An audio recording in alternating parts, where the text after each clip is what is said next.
Welcome to the Ad Nauseam Podcast, where classical gourmands everywhere can finally get their fill. Join us for a delectable discussion of Greco-Roman civilization stretching from the Minoans and Mycenaeans through the Renaissance and right down to the present. And now, ladies and gentlemen, here are your hosts, Dr. David Noe and Dr. Jeff Winkle. Welcome, listeners, to episode 159 of the Ad Nauseam Podcast. My name is Dr. Jeff Winkle. I'm down here in the vomitorium with my good friend and co-host, Dr. David Noe. How are you feeling on this bright, almost fallish day out there? It is a little bit summer. autumnal, Yeah, yes. yeah. I'm feeling great, Jeff, actually. Excellent. I came from the doctor, and I am grateful to say that I am in good health. Excellent. So, Deo Laudes, there's nothing wrong with me that we know about, at least. Fantastic. So that's something to be very grateful for. A clean bill. That's correct. Fantastic. That always feels good, yeah. And the summer is almost over, but we're getting those fall hints of what they used to call Indian summer, which is so beautiful. It is. It's really, really nice. The low temperatures at night, perfect sleeping, exactly. And the nice sunshine during the day. How are you doing, Jeff? Doing good. I love to see the leaves turning. And you can get some of those, hint of those bright fall colors to come. Yeah, it's one of the wonderful things about living here. That's right. In the Midwest, yeah. And you're back in the classroom, back in the saddle, yes. Riding herd on those undergrads. Yep. Get along, little doggy. How's it going? Good. I got full classes. I got some really, I mean, we're just a week and a half in, but it seems I have a lot of myth nerds coming in. They're armed with their Percy Jacksons. And all right. Just ready to roll. It's been their great. Uncle Rick. So there is an extended family member of mine in your world religions class. Really? But this person doesn't want anybody to know. Oh, including me? I think so. Oh, no. So really? I wouldn't do it. I wouldn't say anything. I don't know. It came out during some family interaction, and so said, "Did you know that so-and-so is in Dr. Winkle's class?" And I said, "What? Dr. Winkle's class? No, I didn't know." And the person said, kind of trying to keep it kind of, okay, on the hush-hush. Right. And then the person said, but Dr. Winkle is the greatest professor. Oh, fantastic. To which I immediately took umbrage, right? I'm standing right here. What do you mean? And then this person whose identity shall remain hidden said, well, I mean, present company excluded. I've never had a class with you. And I said, with that attitude, you won't either. Yeah, exactly. So, right. I hope you shut it down. I did. Yes. That's right. So, Jeff, you have a great reputation as a professor. Excellent. Well, now it's going to be a weird guessing game. Who's the Noe adjacent in the room? I think the person may listen to the podcast, which is probably why they didn't want to be identified. I got you. Okay. So I have semi-outed them, I guess you could say. Fair enough. We can leave it at that. All right. Yeah. So what are we going to talk about today? And do we have some kind of inane blather? I mean, more than usual to kind of to grease the skids here? I believe we don't. No? I think we're going to give the audience a breather. We're going to give the gag a breather? Right, yeah. Nothing from the world of classic rock? I was hoping that listeners would write in with their own gags. Yeah, I was hoping so too. So I think we actually did get one. Or write in something to make us gag. What did we get? I'm forgetting what the pun was. Oh yeah. But somebody came in with a. I passed it on to you because I didn't get it. Really? Yeah. All right. But was it our nemesis? It wasn't Tom. It was not Tom. Okay. All right. No. Tom's taking a break, thankfully. Okay, good. So something from classic rock, something from the world of country western. I was combing the shelves, of my great vinyl collection of country western albums. Yes. I don't have any of those, actually. Something in the Glenn Campbell, Johnny Cash, Loretta Lynn, Dolly Parton realm, and I got nothing. You got nothing. Garth Brooks. It's all right. I mean, we can return to it. Maybe our audience is saying, "Thank goodness, we need a break from that inanity." I think so. I hear the horns blaring, the rejoicing. Right. I do find myself driving around or walking between buildings. I'm trying to think of lost in thought, trying to think of a gag. It was a good run. It was a good run. I think we had about a dozen, maybe. Yeah. But we're going to give it a breather. We'll give it a breather. What are we talking about today, Jeff? We are talking about Aesclepius, the son of Apollo, the healing deity or healing demigod, and in particular his role at the healing sanctuary of Epidauros. Epidauros. Yes. Interesting. Which is on the Peloponnese, right? Is. Yep. Up in the northeastern corner. Yes. Yep. How far of a drive is that from Athens? I mean, if you could swim across the Saronic Gulf. Yeah. Well, I mean, I'm not a very good swimmer, but an accomplished swimmer, it's not very far as the crow flies. It's not. But, I mean, I would say, boy. 2.5 hours? I was going to say around, at least 2 hours. You have to go up along the coast of the Gulf there. You got to go past Cenchreae and through Corinth, and then you got to go down the Thesian highway past Eleusis and get to Athens. Exactly. Right. Yep. And once you get outside of Athens, and once you get into the Peloponnese or northern Greece, it's not that easy getting places. No. Right. The roads are, they're in good shape because they don't have any bad weather like we do. Right. But they're small. They are. And they're very labyrinthine and circuitous, given the terrain. And it's one of the things I like about going to places like Epidauros and Mycenae is that they are still very much off the beaten path. Yes. Right? It's not like a Rome where you have these layers of time. Right. It's kind of these places frozen in time that are out in the valleys and out amongst the mountains. Exactly. It's beautiful. It is. Yep. So I think there are 11 million people in contemporary Greece. Yep. And I think 5 million of them live in Athens. That's right. Almost half. Yeah. Once you get outside Athens, it's a completely different world. Totally. Very charming world. Yeah. So I understand that you, Dr. Winkle, have the opening quote today. Is that right? I do. And I want to set this up is that one of the reasons that I'm kind of steeped in Epidaurian things is that this is the next 3D model. Recreation or reconstruction of the site that I'm working on. I'm almost done. So having released the Eleusis fly-over, fly-through, the 3D model, now you've moved on to Epidauros. Epidauros, which was much more of a challenge. It's a larger site. It's got to be, what, 10 times the size? Yeah, pretty close. It's huge. It's spread out. That's part of it. So that was more of a challenge. And another one of the challenges is that there's a lot more questions about what a building is. Right. And there's just a lot of unknowns. Pausanias doesn't leave us much to chew on. And so that was a lot more kind of guesswork going into it. But so Pausanias, 2nd century AD? Yeah. Okay, and he did his Greek travels. It's like a travelogue of all of his time around the Mediterranean. Right. And described these various sites. Yes. So that we know what they looked like when they were still active. Exactly. But you're saying his descriptions of Epidauros are thin. Yes. And the maybe he spent all his time in the gift shop. Probably, right. Yeah. Now Pausanias, I think one of the great unsung heroes. Yeah. You read Pausanias, it's dry. Yeah. Right. It's not gripping reading. But if that did not survive, we wouldn't know half of the stuff that we know about these sites. Yes, that's the way I feel about archaeologists. Yeah. Right? The actual material culture. I can't read that, for entertainment value, but I am so thankful that someone has done this work. Yes, totally. Because it enriches everything else. Yeah, yes. And yes, I have the opening quote. This is kind of a main text. This is the main text that I'm using for my reconstruction and kind of following his leanings on these things. This is one R.A. Tomlinson, who wrote a book called Epidauros. Goes back to 1983. He was a professor of ancient history and archaeology at the University of Birmingham in England. Okay. I say was because I'm assuming that he's no longer with deceased. Us. So what do you think the R.A. In R.A. Tomlinson stands for? Boy, I really hope that kind of R stands for RIP. I was going to think it's maybe really awesome. Really, really awesome. That's 31 by, right? Really awesome Tomlinson. So let's have the quote, Dr. Winkle. So he writes, this comes from page 19 of the book I just mentioned. And he's describing the method by which people would seek healing. So this is going to be similar to how they would approach Apollo at Delphi. Yes. But for different reasons. Yes. So at Delphi, it was give us knowledge. And here at Epidauros, it's give us health. Give us health. Give us healing. Right. So Tomlinson writes, each individual had to approach the god by way of a set ritual. This included preliminary sacrifice and purification by ritual bathing. The general method of approach was for the suppliant to spend a night sleeping in the sanctuary, a special building, the abaton, being provided for this purpose. While the suppliant was asleep, the god manifested himself, generally in the form of a vision, which the suppliant remembered. Alternatively, the suppliant might be approached by a sacred snake.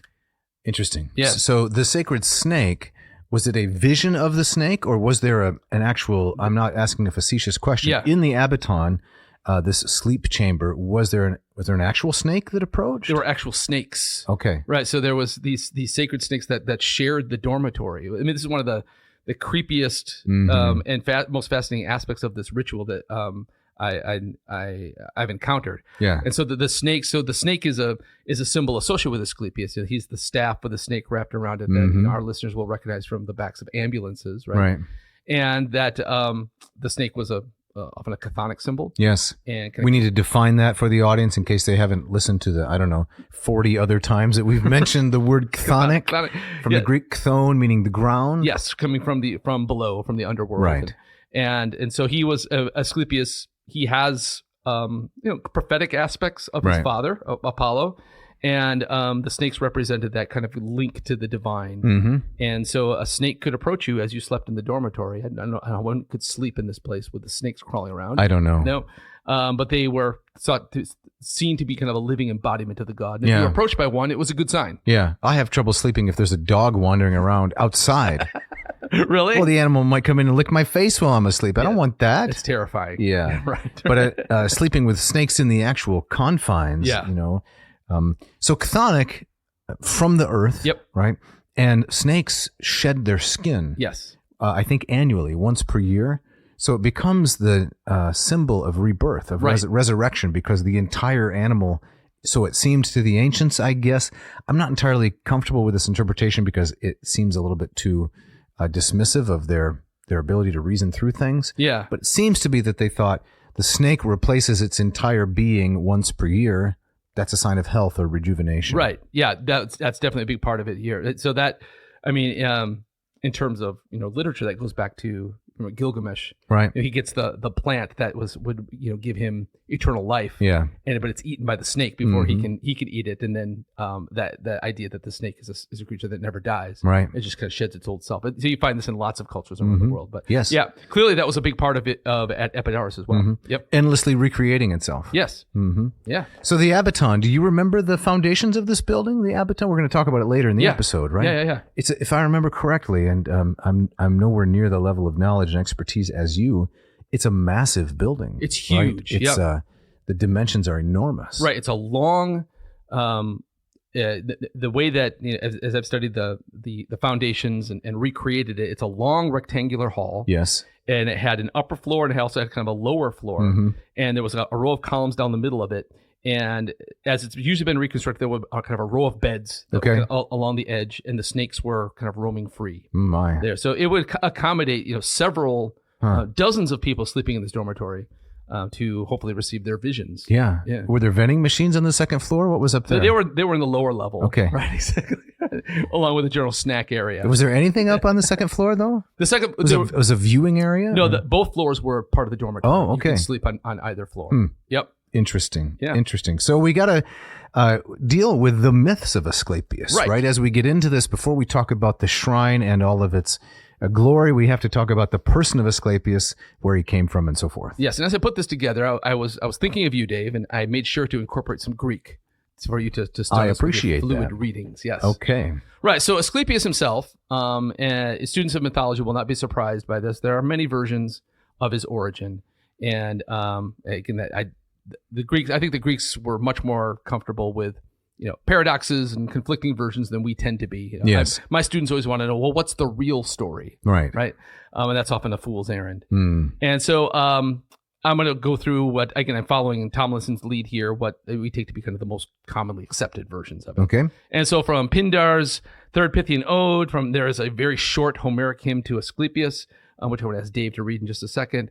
Ovid mentions Asclepius a few times in his Metamorphoses. Is that book 2 he talks about Asclepius? Yes, and he shows up elsewhere. Okay. The Hippolytus story and such. But the general accepted version is Apollo, the god Apollo, has an affair with a mortal, Coronis, who was a daughter of a Thessalian king. Coronis is unfaithful to Apollo along the way.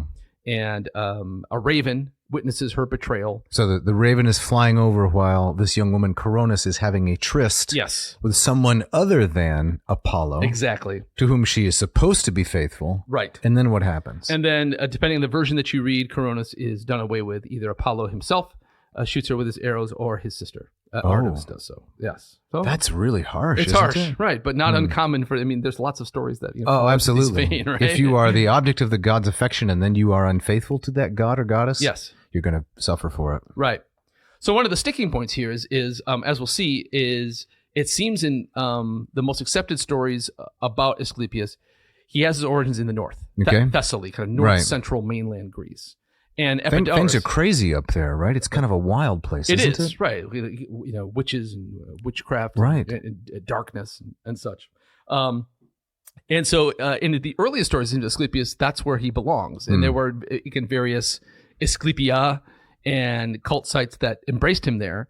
But the most famous that we're talking about today, Epidauros, of course, is not in north central Greece. Right. And we'll see that they had to kind of twist themselves into a bit of a pretzel to kind of justify why Asclepius kind of really belonged to the south. But before we get into that, Dave, will you read these, I think, what is it? Five lines of the very short Homeric hymn to Asclepius? Yes. So this is an excerpt, right, of the Homeric hymn? Yes. Right. And so it's 5 lines of dactylic hexameter. So it should sound something like this. I eternason Asclepian arcoma eidane, huian apollo noston age nata diacaronis, dotio en perio curdre flegu u basileos, charma meganthro poesikakon thelkter radunaon, kai sumen hu to chairdre wanaxli to mai desa oide. Very nicely done. Thank you. And this translation comes from I'm not always the biggest fan of rhymey translations because I think really you sacrifice meaning. I understand, right? But a lot of the translating I've done, recently, and you probably wouldn't like it, therefore, is put into rhyme just to try to make it a little more palatable to an English audience. I totally get that. In terms of like personal reading or performance, yes, you got to grab them, right? So and very literal translations can come off very dry. Absolutely, right? So I think I took this from this is the translation you would find on the Perseus Project, right? All right. It translates, Asclepius the healer, I begin to sing, son of Apollo. It was in the Dottian plain where Coronis the fair, King Phlegius' daughter, bore him. He takes care of savage pangs, a joy to men. Hail, Lord! My prayer to you, my song will now afford. Right, and I believe that is the entire text of this particular. That's it. Wow, yep. Just 5 lines. Right. So you compare this to something like the Homeric hymn to Demeter or Hermes. Or Hermes. They're long. Very, very long. Apilia, right? Little mini epics. So we get the kind of the core details of Asclepius is a child of Apollo and Coronis and was born to this king of Thessaly. And we get a little bit of a geographical indication too on the Dottian plain. Right. And we get a little sketch of his career, right? Yes. He brings joy to men because he takes care of savage pangs. Yes, exactly. Right. And Homeric hymns, they're not composed by Homer, but they date back to 7th century, I want to say. Yeah, contemporary with Hesiod or shortly thereafter. Yeah, so in terms of the antiquity of the writing, it's pretty early. Yes, generally taken to be very old. Right.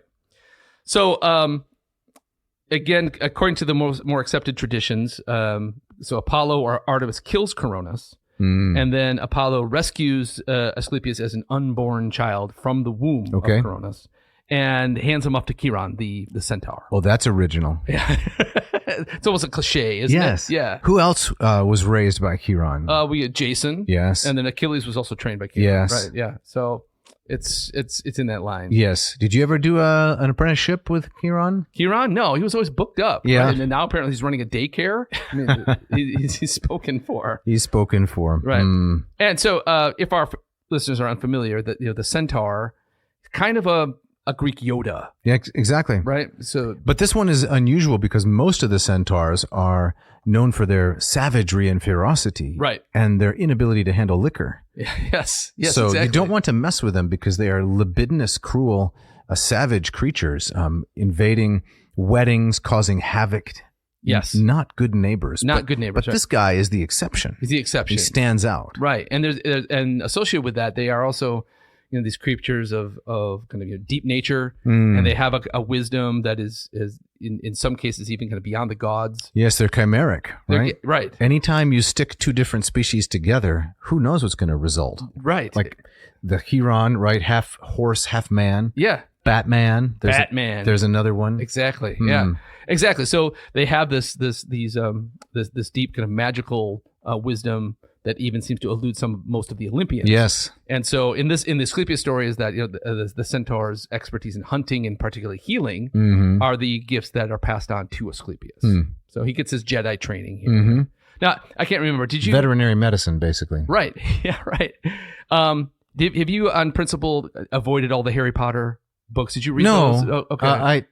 Let's see. I mean, sometimes if things are popular, you tend to... you know me well. They're very popular. Said, no, I'm not going to bother with that. Right? I read the Latin version of, I think, the first 2. Yep. But I haven't read the remainder of them. I've watched Peter Needham is a translator. I did an excellent job on those. And I have the Greek edition of Harry Potter of the first book. I haven't read that yet. Oh, there's one in Greek. I didn't even know there was It's a in Greek one. very good Attic Greek. Is that right? It's brilliantly done. Wow. So sometimes these translations, as you know, I don't like them. Yes. But the Greek and Latin translations of Harry Potter are excellent. I've watched maybe 4 out of the 7 movies. I don't know. Okay. So where's this question going? Well, there's a similar figure in the Harry Potter legend. I think she actually shows up in the later books. So the stuff that she'd either read or seen probably wouldn't have encountered. Okay. But there's the Forbidden Forest on the edge of Hogwarts. Oh, right. And is that next to the Gumdrop Forest, perhaps? right? Yeah. Now you're mixing. Am I? Yeah, the Wizard of Oz, right? You know, the Candyland. Okay, what am I talking about? Right. That's okay. Right. But one of the reasons the students are supposed to stay out of there is because there's the wild centaurs there. But there's one, Ferenz, who is kind of your Chiron. Okay. And I think he actually even later becomes part of the faculty Interesting. at Hogwarts. Interesting. Right. That J.K. Rowling, she could write a mean story. She could. There's no doubt about it. Right. So that's our dream podcast guest, get right? JK on I don't think it's going to I don't think happen. it's going to happen either. I would have to think that Ms. Rowling would have to know these stories. Oh, right? yes. Right? And so I mean, definitely. that's not accidental. Mm-hmm. So he's brought up by the centaur, and then like Jason, when he returns from the wilderness into the city, he's ready to hit the ground running. That's correct. Yep. He's stuffed with horsey knowledge. He is. He's got a couple of sons, does he not? He does. Mentioned in Homer, they are mentioned as kings of Thessaly, I think, in the catalog of ships. Right. Book And 2 of the Iliad. So all of this seems to underline the fact that has his origins as a northern god. And so when Epidauros gets their hands on him, like I said, they have to justify why he's down there. Right. So Epidauros is one of many of these Asclepia that you find dotting the landscape in Greece. Italy adopts. So these would be like not hospitals, but urgent care centers? Is that the idea? Or urgent care center, I think mingle with a spa. Okay. Because we'll see there's lots of soaking going on in these areas, right? Interesting. Yeah. So, but Epidauros becomes the most famous of these. And I think one of the kind of the downsides of because Epidauros becomes so famous, we tend to forget this was really just one of many. But even in antiquity, it seems that Epidauros becomes the favored spa, care center, hospital for the ancients in Greece. If you were serious about curing your arthritis, you were going to go to Epidauros. So isn't there a place in Germany, Baden-Baden? I think it's a yes. It's a spa center. The spa's so nice they named it twice. Something like that. Do we have any place like that here in the United States? It'd be the Mayo Clinic, maybe. I guess so. I guess I was just hearing where they slather you with a mixture of eggs and soybean oil. Right. I don't know how effective that is. I don't know. Right. I was hearing something or listening to a podcast talking about like natural hot springs. Oh, wait a minute. Right. You're listening to other podcasts? I do. You don't just listen to ad nauseum? Over and over? I just like to listen to the sound of my own voice? To pump our numbers? I still... Is that what you're doing? You're just clicking? Maybe. Boosting these things? No, I do listen to others' podcasts. This one was talking about because some natural hot springs up in the mountains in Colorado. Oh. It was reminding me of these kind of places of, natural geothermal places of healing. Right? Yes, I don't think, though, we have a nationally recognized center of health rejuvenation. No. Here in the United States. The closest would be famous hospitals, right? Like right. The Mayo Clinic, the Cleveland Clinic. Right, exactly. I don't know. Yeah, the Cleveland Clinic. Yeah.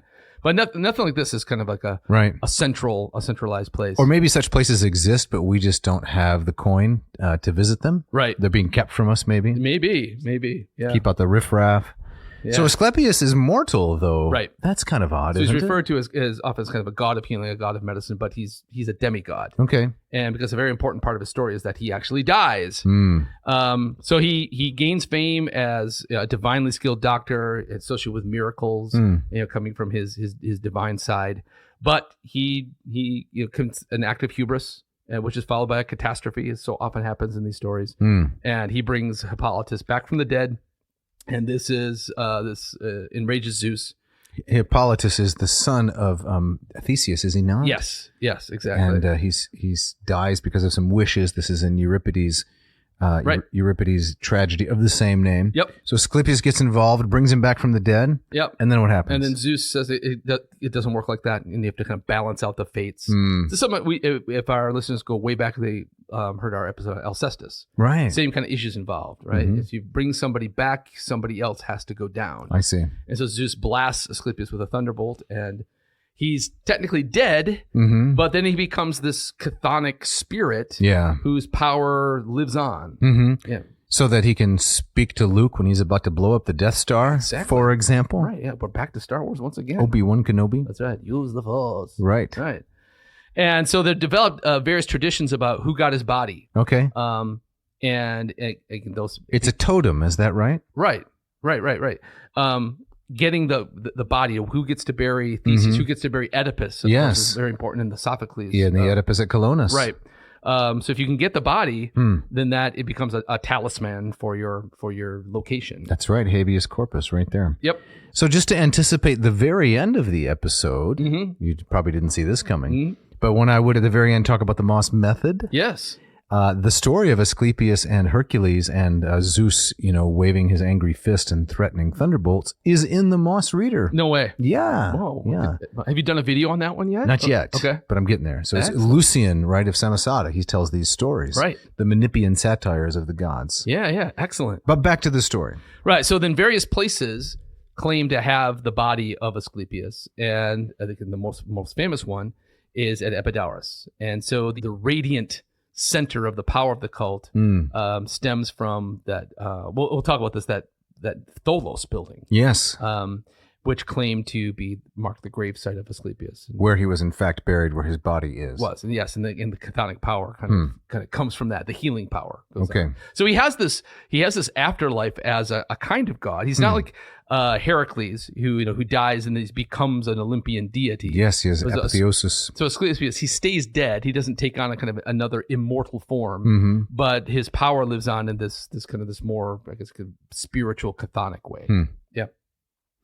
So now we know how his body got to Epidauros. Yes. Right? But what happens next? Why is Epidauros important? Epidauros is important because,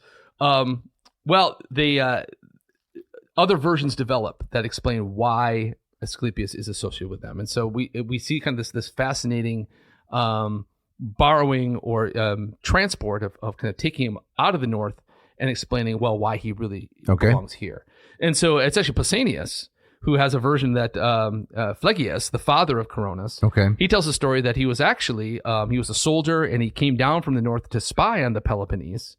And he brought with him his daughter Coronis, who was pregnant at the time. He did not realize that she was pregnant. So this is Asclepius' grandfather. Yes. Phlegius, the king in Thessaly. Yes. And while his daughter was there, they happened to be down at Epidauros while he was doing some general spying. Okay. And she gave birth in the sanctuary down there. And so this is a different version than Apollo rescuing the fetus. Okay. And alternative story. Yep. In order to get Asclepius to Epidauros. That's the explanation. Right. Yep. And Tomlinson, in his version of this, he makes a comment. He says there is an air of contrivance about this. Oh, come on, Tomlinson. Kind of twisting it to justify Epidaurian possession. That's like my whole career, right? That's like my whole CV. The air of contrivance. There is an air of contrivance about this. Right? Right. The CV, the curriculum vitae, right? In academia, there's an air of contrivance about this. 20% of every resume is padding. Yeah, at least. I would say. Yeah, exactly. Right. I'm trying to get mine to 25, but I can't get the needle to move. Gotcha. It's stuck at 20. Right. So, yeah, exactly. So this is not an uncommon thing. No. You find this all over the place. Right. Where a god is worshipped, there has to be a backstory to explain why this is the legitimate place. Yes. So, yeah, there's kind of a retroactive justification of the presence of this cult here. And I thought this was, archaeologically speaking, even more interesting is that what's been found on the site near the temple of Asclepius, which is right in kind of the heart of the sanctuary, right next to the abaton, there was a poet by the name of Aeschylus. We don't know anything else about him. But some lines survive. And he writes, Malos first built an altar of Apollo Maliatus and enriched the sanctuary with sacrifice. So we'll talk about this later, but there is... have you ever been to the sanctuary of Apollo Maliatus, which is kind of on the outskirts of Epidauros? It's like up in the hills? I don't think I have been. As I go through in my mind's eye the site, of course, the theater, the gift shop, the abaton, the stadium, the tholos right there, which is still under construction, right, and then off to what I think would be it'd be on the north side is the little church, the 4th century church that we're going to talk about later. But I think that's the extent, really, of my perusal of the site. Yeah, I had no idea this existed until I started doing some of this reconstruction, and it's never been part of when we've been there together. And at times, other times I've been there with a guide. It's never mentioned, but as I understand it, there's like about a 20-minute hike you can take up in the mountains above the theater. Yes.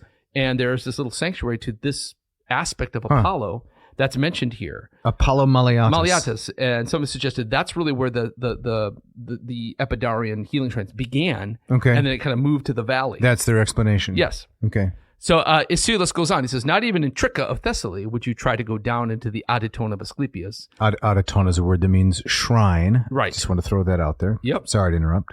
Unless you first sacrificed on the holy altar of Apollo Maliatus. And there's some question about what exactly that term for Maliatus is taken. Solomon suggests it was taken from Cape Malea in southern Greece. Mm-hmm. And so a particular form of Apollo's identity that was transported north. And so it's clear that the author was very aware of Asclepius' association with Thessaly. Okay. And he's saying, just like you would never think of going down into the Asclepia of Right. north without doing this first. Same thing here. Okay. So he says, Same rules apply. Same rules apply, right? Okay. And then later in a prose section of the same document, he writes, Zeus gave the muse Erato to Malos, the guy that we mentioned earlier, as his bride. Phlegyas, who dwelt in Epidauros, married the daughter of Malos and Erato, Cleophema, and had by her a daughter, Agle. We're getting a lot of names here. Called Coronis because of her beauty. And so here he's transporting some of these Thessalian figures down into Epidauros and saying, no, their whole family lineage is down here. And giving a genealogy. Yes. Okay. Right. And he says she was seduced by Apollo and bore a child in the sanctuary.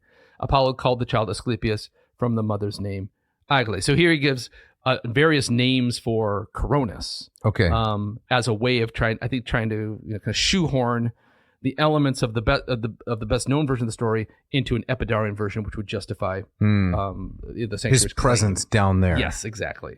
Because if I'm going to understand this correctly, this particular author recognized that Asclepius has a northern Thessalian origin. So how do we explain his presence here? Right. This is the account that's given. Yeah. And I'm not implying, by the way, that he didn't believe it was true. Right. This is scholars looking at it later with perhaps a somewhat skeptical eye. The phrase you used was retro-justify. Yes. Yeah, exactly. Yeah, this is very common. You find it all over Greece. But I also just find it interesting is that it was not enough to say, okay, the god has a northern origin. This is just his center of worship down here. There has to be some kind of groundedness in the earth itself. Mm-hmm. It seemed to be very important for the belief system of people, who are going there for healing. Right. I would say, at the risk of offending persons, perhaps, that it's not altogether different from the way in which European cities competed for the saints' relics. Oh, yeah. And bodies. Right. In the sense that, this is where such and such a saint actually died and is buried, because it was thought to confer a certain amount of cachet and bring in business, and no doubt for holy motives as well as the commercial and patriotic reasons. Right. And isn't it true that for not all, but for as an altarpiece in Catholic churches, is that to have a relic of a saint kind of gives it that same kind of radiant mysticism that maybe the bones of Asclepius would have for this site. I don't want to offend That's anybody, my understanding, yes, but okay. I don't have deep knowledge of these things. Right. Yeah. No, I think that's a quite striking corollary. Right.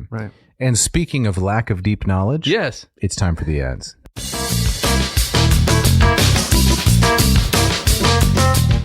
This episode of Ad Nauseam is brought to you by the good folks at Ratio Coffee. Dave, I'm on an educator's schedule. Okay. And, during the summer You're months... a scheducator. Yes, exactly. During the summer months, things are a bit more loose, and I still love to have my coffee in the morning. But once I'm back on that early morning schedule, having my coffee in the morning becomes just even more essential than it is in the previous, few months. It's like military time, right? You're on 0700. Exactly, right. And so to have my ratio ready to go and going through its simple phases of the bloom, the brew, and the ready has never been more important. And so this morning it was... Now, do you grind the night before? I do grind the night before. Do you also fill the reservoir with water the night before? So it's all I got to do is just touch that button. Yes. Right.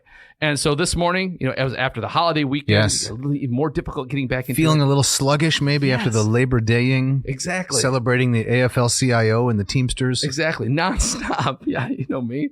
And so to have that ready to go and to brew up perfectly, and to deliver a hot cup of Java to my wife upstairs. It's Who great. also had to go into work, right? Yes. And she probably was thrilled that you brought her that nice, delicious cup of automatic pour over from the Ratio 8. Absolutely. And starting the day like that just makes everything go better, right? So, Dave, you have the 8. I do. I have the 8. I'm enjoying it so much. I also pre-measured out my water last night. Yes. I got my own little ritual that involves the cooking of poultry products and pig products on the stovetop. Yep. While the coffee's brewing. Nice. Just one little push. I come back. The timing's perfect. Right. And it's really a luxurious life we lead. Let's be honest. And the smell wafting through the house. Great. The simple pleasures. I love the wafting. Right. And as I remember. Or the off-gassing. The off-gassing, yes.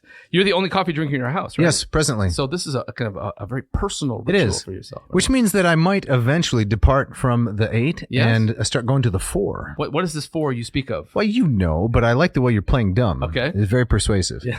The Ratio 4 is coming out in October, end of September, early October. We're almost there. Yes. And this is going to revolutionize luxury coffee or premium coffee delivery. Because if you've ever traveled to a hotel, many of the hotels, they have an in-room coffee maker. It's a little piece of squirty plastic stuff. It's usually terrible, yes. And they give you this tea baggy thing that has coffee in it. Yeah. Awful. I expect to see the Ratio 4 in all of these hotels eventually because it's got the same guts, the same mechanism as the 6 and the 8, but in a smaller form factor. The same 5-year warranty. No more marsupods. No. Like Keurig puts out a little bit of Joey in every sip. That's right. Why not patronize a local brewer and then use the Ratio 8, 6, or 4? Why not? Yeah, exactly. So stay tuned. So we're hoping to have a promotion, a giveaway. That's right. And so maybe we'll drink some in the studio and make obnoxious sipping sounds. I'm sure our audience would love that. Right. So, I mean, if you're in that camp where you would love to have a 6 or 8, but it's a little bit kind of beyond your price point, this might be exactly what you're looking for. And so stay tuned. But in the meantime, if you want to pick up one of these machines, the 6 or the 8, you go to ratiocoffee.com. That's RATIO coffee.com. Find the machine you want.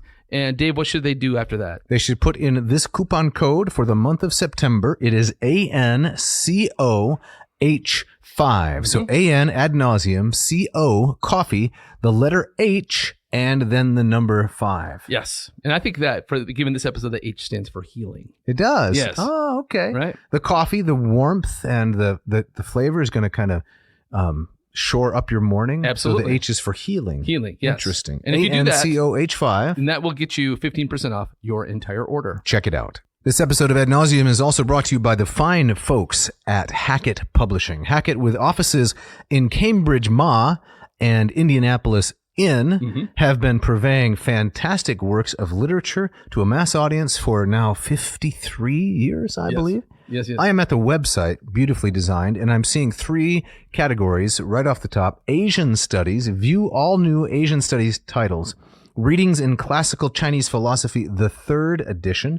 I'm seeing an introduction to utilitarianism under philosophy, and of course, Ovid's Heroides, a new translation by Stanley Lombardo and Melina McClure. Wow, there's our guy Stan. That's right. So you talk about range. Yes. This publisher has a fantastic range, but the volumes, Jeff, they're aesthetically ugly, right, and way overpriced. Is that correct? You would think that'd be a way to keep their costs down, but strangely enough, it's quite the opposite. Okay. They are beautiful, attractive volumes. The artwork is always striking. It's often very clever. But they managed to do this at a price point that is extremely affordable. Yep. Your students, I understand, in your myth and world religions classes and such, are enjoying some Hackett titles as we speak. Yes, we are about to start Mr. Lombardo's wonderful translation of the Odyssey. All right. And my students love that they can get that translation brand new for under $10. That is incredible. It's unheard of. Yes. Yep. And so the Odyssey has the moonshot, is that right? It does. And the Iliad is the Normandy landing as the cover. Yep. So attractive covers, accurate translations, extensive notes, and affordability. Affordability, right. And like you said, on the website, you can find just the massive range of topics.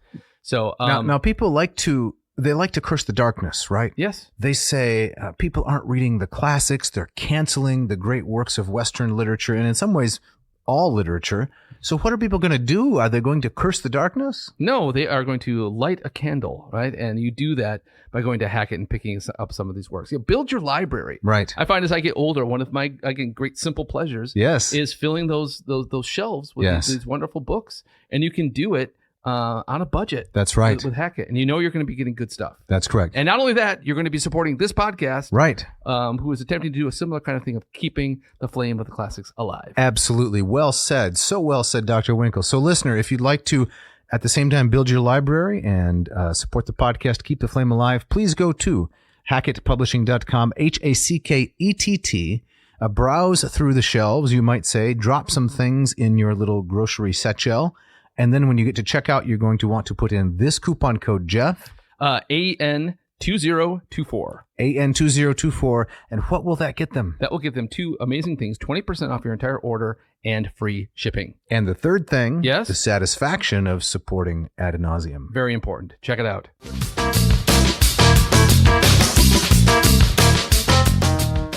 All right, Dave, as we get back into it, for the second half, we're going to take a kind of a brief tour to the site of Epidauros. And do I need my fanny pack? You need your fanny pack. Okay. You need your, you need the, what was that? What did you take with you? What do we call it? What? Your trunky? Oh, my man case. Your man case, exactly. My purse, my man purse. Right, exactly. You're going to need that along. You just said that on the air. I'm sorry about that. That's all right. Right.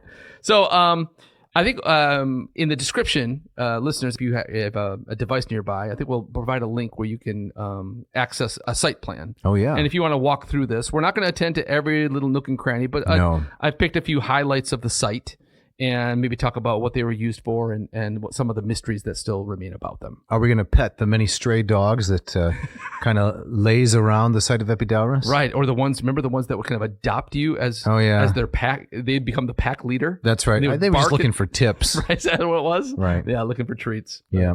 So if you were in antiquity, if you were approaching the site, and you needed healing, you'd approach it from the north, and the first thing you would come to was this, what's so-called this grand propylaea, entry gate. Yes, a propylaea. This is the part in front of the gates. Yes. Right. Yep.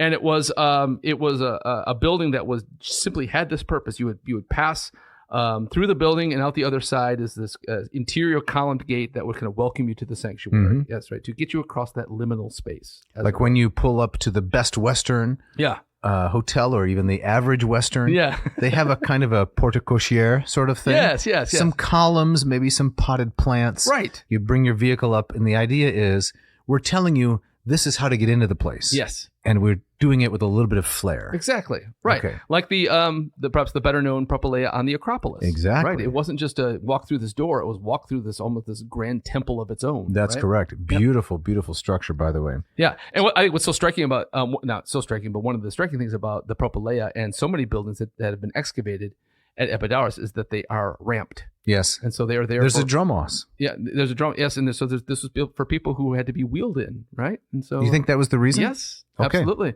You find that like the entrances to the temples have a kind of a flat ramp in a way that you don't really find anywhere else. And it had to have been for this particular reason. Yeah. So when you go to one of the nearby grocery purveyors, right, Meyer, Thrifty Acres, yes. Right? And Michiganders call it Myers, of course. Yes. You go to the entrance. It has the opening door, right? The little eye sensor. Yep. So at one time that was state of the art. Yes. Not every place would do that, but Meyer was one of the first. Yes, exactly. So I can very much remember as a kid waving my hand in front of it to do the Jedi mind trick. Exactly. Great and fun. I still do that for my kids. I tell them, watch my power to open this door from afar. Right? Do you do that with your sons? I should, but your kids, even at their age, are they still? Are they no, think, Dad, what are you doing? They don't like it at all. Stop embarrassing me. Exactly right. I'm wearing my windbreaker and my pump up Reeboks, and well, there are in my top 10 of joys, embarrassing my children. Oh yeah, it's way up there. It's way up there. Right. So you enter through the Great Propylaea. Yep. Right, north and south facade, 6 ramps, 6 ionic columns. Yep. A frieze of bull's heads. Yes. Yep. And rosettes. Yep. And what was inside the Propylaea? Not a whole lot. It was kind of an empty room where you would pass through. Again, the idea seems to have been just to kind of welcome you to the site. Is there a bowl of mints or something? There might have been a bowl of mints. Would you feel better if there was some refreshments? Okay, let's say there was a bowl of mints. Who wants to approach Asclepius with bad breath? Yeah, true. Exactly. Right. So then you would enter and you'd walk south through the site. One of the larger buildings that you would encounter would have been on your immediate left, which is one of the buildings that we don't really know what it was. It was Tomlinson calls it the Stoa of Cotys, and if our listeners are looking at the diagram linked on the website, you'll notice that the person who made that diagram identifies the Stoa of Cotys as something else in the site. So, interesting. So there was a certain person by that name who donated money for the refurbishment of some building, and archaeologists disagree about which one it was. And so this was a stoa, kind of a large kind of columned hall that seemed to have the Romans added a number of pools and bath complexes to it. And so it would have been a place where maybe you could buy something to eat. Okay. Right. There were shops. Right. But places for visitors to ritually bathe as part of their healing rite. Yep. And then kind of further into the site. So we go on from the Stoa of Cotys. We've gone through the Propylaea. Yep. Picked up some mints. Yep. Past the Stoa of Cotys. Maybe taking a dip. Yes. And gotten a sandwich. And this dip is not it's not for recreation. It's ritual laving, right? Probably. I don't want to go in there with any kind of miasma or pollution on my skin. I got to wash it off. Exactly. With a Dove bar or maybe some Irish Spring. Right, exactly. Irish Spring, remember that? I do. What do you mean remember it? I live it. You live it, right? Remember in the ad, the guy would he'd cut the soap with a knife. I don't know why he did that, but it was to show how substantive the soap was. Oh, gotcha. I guess. And when you cut it, the deodorant power it releases almost knock you over. Enough to knock you over. You walk out smelling like a leprechaun. That's right. Right. So there's so ritual cleansing. So in recreating the site, there's at least 3 bath complexes on the site, and there was also a hotel for guests, and so we know that. I mean, there's a stadium, there's a theater. They hosted athletic contests, theater contests, and so I think we should say that Epidauros entertained guests not just for healing. That was its main purpose. Right. But sports, the whole package. Sports, the arts, it was all part of it. It was a site. Destination. Right. In fact. So some of this bathing could have been recreational. Does Disney World have any kind of a hospital or spa element? Never been to Disney World. Never been to Disney. What about Disneyland? I have been to Disneyland. Okay. Right. Which I understand is much less impressive than its Floridian counterpart. Interesting. But I don't remember. Because the site of Epidauros has a kind of Disney World feel, but with the medical injection. Right. Yeah. Right. Exactly. Right. So, but no water slides. Not that I'm aware of. No, exactly. So you'd move from there. You'd move further south into the site, and you would get to the heart of the shrine, which is the abaton. The abaton, which was part of this kind of rectangular. Kind of central shrine area included the abaton. It included the tholos, which purportedly marked the grave of Asclepius. Now, to define some terms here, if I may. Sorry, yes. You're going pretty fast. Right. Not everyone is necessarily an initiate. Yes. The tholos is a circular building. Yes. Right. So the columns are all arranged in a circle. Yep. And instead of a typical architrave, which is a beam, the architrave is all circular as well. Exactly. So it's like a cylinder.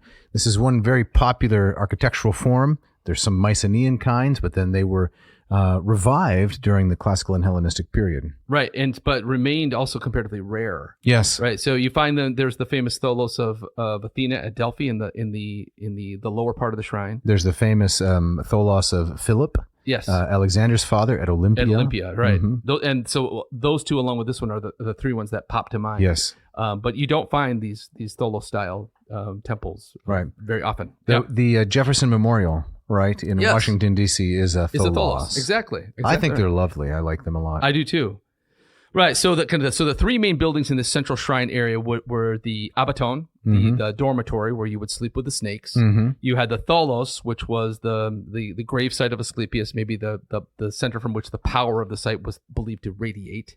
And then you also had in that central square you had the temple to Asclepius himself. And then there were other attendant altars and some other buildings we don't fully understand. But that was the That was the heart of it. Okay. And we should also mention that the abaton has a second name. Yes. Right. It's the enkoimeterion. Right. From the Greek verb koimao, which means to snuggle down and go to sleep. Exactly. Right. So you bring your sleeping bag in and you unroll it and you hunker down for the night. That's right. And we have today the word cemetery, which is the place where the dead sleep. Yes. Same word. There we go. Exactly. So this is where you would come, and this was the heart of the ritual. After you'd done your ritual bathing, there was certainly probably some diet cleanse that you were supposed to go through.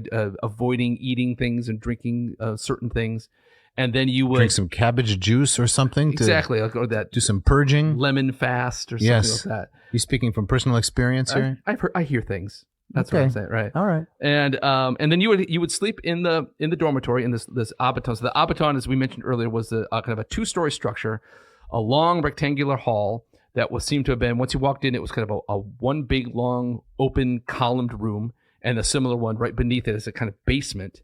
And then it would have been lined with beds. Beds. Yep. Okay. And there you would sleep. Now you're going to think I have a thing here, but were there mints on the pillows?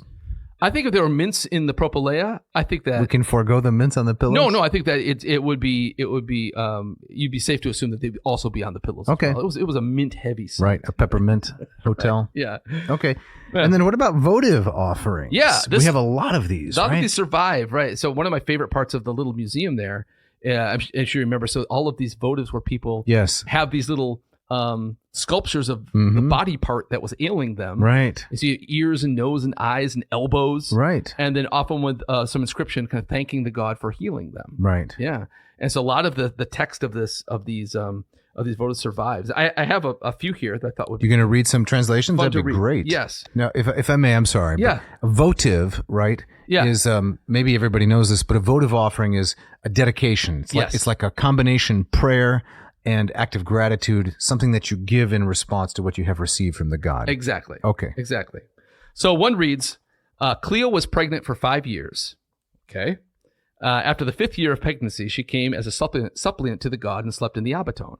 As soon as she had left it and was outside the shrine, she gave birth to a son who, as soon as he was born, washed himself at the fountain and walked about with his mother. The child's 5 years old, right? Exactly. Right. That is crazy. Isn't that crazy? It goes on. After the success, she inscribed upon her offering, the wonder is not the size of the plaque, but the divine. Cleo was pregnant with a burden in her stomach for 5 years until she slept here, and he made her well. Okay. So do you believe that this is what happened, or I do not. You do not? I personally do not. Fully skeptical. I'm skeptical of this. I mean, okay. I believe there may have been a woman named Cleo who came here and was having some kind of complications from pregnancy, and things went better for her at Epidauros. Okay. And then maybe the would you give a naturalistic explanation? It's near the sea, so maybe the cooler temperatures or the sea salt air, or maybe the mints. Right. I think that what you also see in the museum, there are a lot of these medical instruments there. Right. So I think there's something to be said for Greek medical knowledge. So there was some technology. Technology kind of being ahead of its time, right? I dismiss the. You're going to discount the supernatural altogether. Altogether. Maybe the power of suggestion. I think maybe sleeping in a dormitory with other people, kind of believing and hoping for the same thing, could produce a dream that could offer itself up for interpretation. But okay. I look at these things as just kind of fascinating reading. All right. Above all, you don't want to make a decision. You're saying. Well, let's say I don't believe in the supernatural power of Asclepius. Okay. I reject that. All right. Right? Keep going. Is another votive here? Yeah. So I'm going to skip down here. So one says, a man who was paralyzed in all his fingers except one came as a suppliant to the god.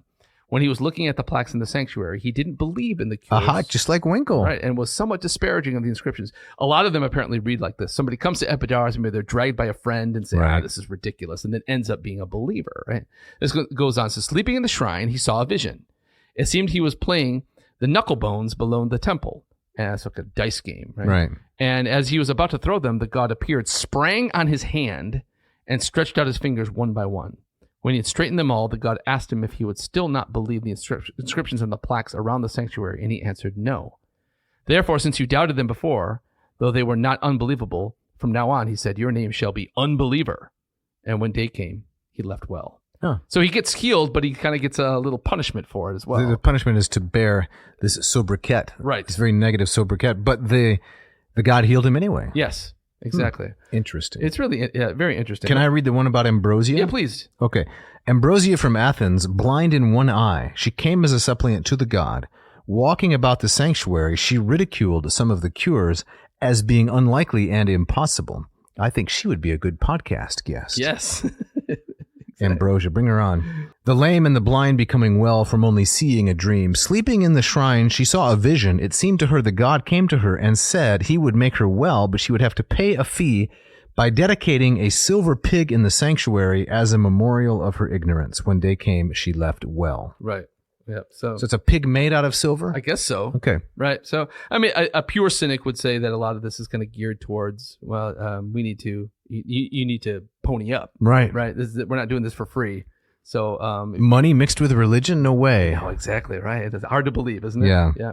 You're going to read one more, or are we moving on? Let's move on. All right. Yep. And so right next to the abaton, just across the little square there, you find that tholos structure, also called the thumuli. All right. And so there's still lots of mystery about what its function was. Yep. Most people think, Tomlinson's of the opinion that it could have marked the grave of Asclepius.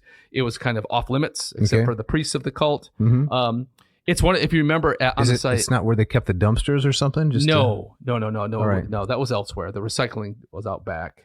If you remember it from the site, this is one of the buildings that they are slowly rebuilding. Aren't the Greeks slowly rebuilding all their buildings? Yeah. Well, yeah, but it's part of that grand I remember. restoration project Yes. that the Parthenon is part of. Yes. But it's moving at snail's pace. Yes. So I remember I was there with you in 2011. That's correct. 13 years ago. And I was there just a couple of years, a year and a half ago. And? Nothing has changed. Right? There's no progress at all. Oh, my. Right. So 13 years or 12 years later. It fell apart faster than that. Right.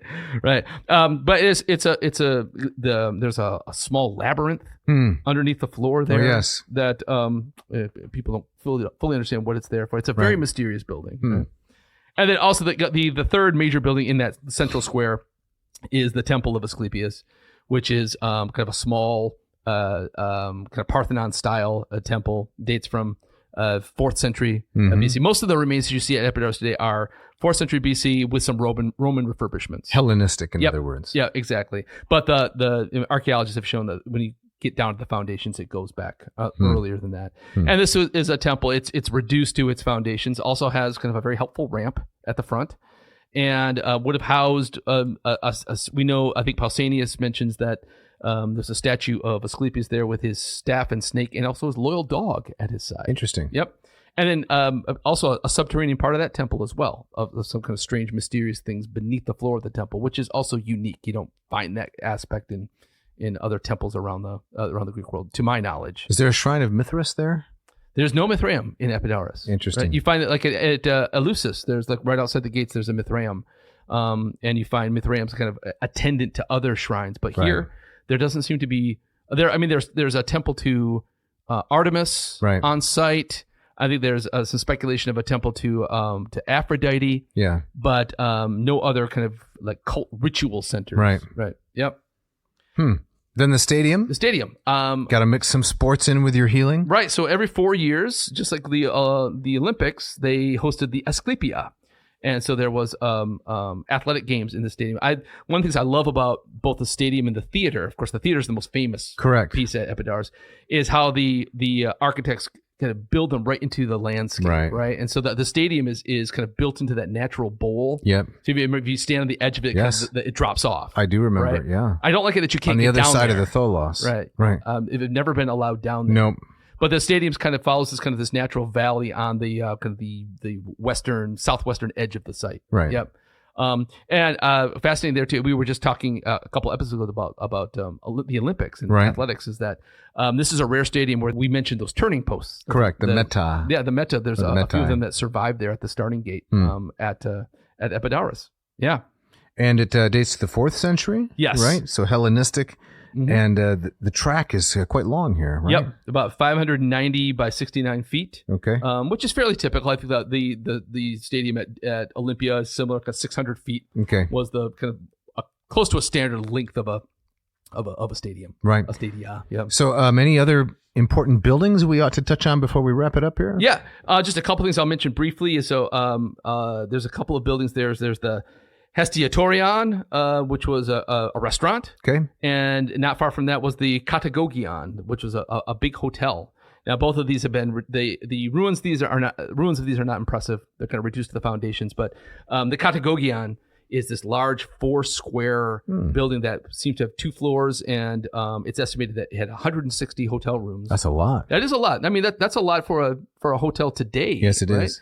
And so it could host a massive amount of people. And each quadrant of the building would have been centered around a pool and a fountain. And all of the doors of the hotels would have opened onto kind of a columned hallway that would have either been on the fountain or looking down from a second story. Nice. Yes. And we got to talk about the theater, right? We can't visit Epidauros without talking about the theater. Right. So if you visit the site today and you walk from the parking lot, you don't enter it like the ancients would have done it. You enter it from the south side of the site. And I think, so not through the Propylaea. No. And I think every time I've been there, the first place they take you to is the Correct. theater, right? It's right near the parking lot in the museum. And it's the best preserved Greek-style theater really anywhere. That's right. And so the times that we've been there, invariably the guide will say, hey, students, go sit anywhere. Right. And then she will pick the acoustic center. Yes, right in the center of the orchestra. Talk about all of the acoustic modifications, like the curvature on the back of the seats and below the seats so that the sound is amplified. Yeah. And if you speak in a whisper from the acoustic center, you can hear it way up in the nosebleed section. Right. Yeah, it's incredible. It's extraordinary. Yeah. Before modern acoustic theory or sonic theory, the Greeks figured this stuff out. Yes, it's perfect engineering. Right. Then there's the skene, right, and the backdrop. There's a lot of Roman expansion and building on the wings of this. When I used to teach art and architecture, we would spend quite a bit of time on Epidauros because of all of these really fascinating elements of its construction. Right. We estimate that you pack it out, you could fit 13 to 14,000 people in there. It's huge. And the whole place is redolent of pine sol. Right. Yes, exactly. It has this beautiful pitch smell because of where it's situated. Right. It's really charming. You walk up to the top band, and it just empties you out into the forest. That's right. It's incredible. Right. And so it's a huge theater. They still hold plays and concerts there. Yes. They have to rebuild part of the stage. Yes. Temporary stage. Yep. The back building is really the piece that does not survive. Correct. But everything else is intact and marvelous. So let's skip the sanctuary of Apollo-Maleatus. Yep. Even though we've talked about it a little bit. Yep. And Jeff, tell us about the Christian church that was excavated on site. Right. So as I'm sure many of our audience members are aware, is what often would happen as the Greek and the Roman world becomes Christianized, is a lot of these sacred pagan spots were sanctified by building churches either on top of the remnants of a temple or building a church on site. And that's what we have here. And so there is a 4th or 5th century AD church that was built using stone from the kind of the collapsed and abandoned sanctuary. And as part of the Roman basilica. Right? Yes. Yep. And converted into a church dedicated to St. John. And so you can see that it's kind of offset. You kind of have to want to go there. But we've walked back there. I've wandered up there, right, yes. In fact, with a student that I won't name. Okay. Because although I like this student, I think the person was a little bit put off by my flippancy. Oh, I see. Do you remember this story? I don't think so. Well, he had read about it. I had not. So I was glad to follow him to the spot. And we wandered to the spot, and there's a stone cross there, which is original. Yes. So that you are in a repurposed basilica, which is now a church. Yep. And I guess I was a little put off by the heaviness of the piety, perhaps. Yes. Because although I was glad to be there, I didn't have a feeling of reverence, maybe that the other individual wanted me to have. Do you know this experience? I'm remembering it now. Yeah, and I said something about, could we get some sandwiches? And I think that my irreverence, which wasn't intended toward the Christian faith, but just, I'm happy to be here, but let's not overdo it. Gotcha. Yes. I think that put the person off a bit. Gotcha. Right. Yeah. I remember this story now. Right. So just to locate this is where we're kind of back. This is right next to. It's adjacent to the Propylaea. So we're back to kind of the northern edge on the north of side of the site. But it's a fascinating thing. It's not very well kept. No, it isn't. It's overgrown. But that's true of virtually every Greek archaeological site. That's true. Except the Acropolis. Yeah, that is very true. Right. That's my opinion, because the Acropolis brings in so much wealth. Right. But so much revenue. But Greece as a whole has more ruins than it knows what to do with. It's true. Yeah. Do you remember when we saw the Philip lion way up north? You've seen that, right? Yes. It's just sitting out in the middle of a field, Right. really. Right. Yeah, it's incredible. Mhm. Yep. Yeah.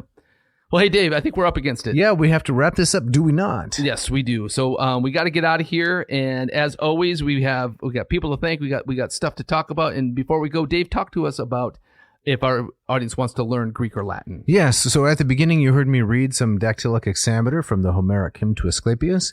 That takes practice, but it actually isn't all that difficult. It's something that you can learn to do in relatively a short amount of time, and it's fun. So if you'd like to study Greek with me, go to mossmethod.com. I trust you can spell Moss. Check out some of my free offerings online, more than 2,100 now, free Greek and Latin and instructional videos at my YouTube channel. If you want to study Greek, mossmethod.com.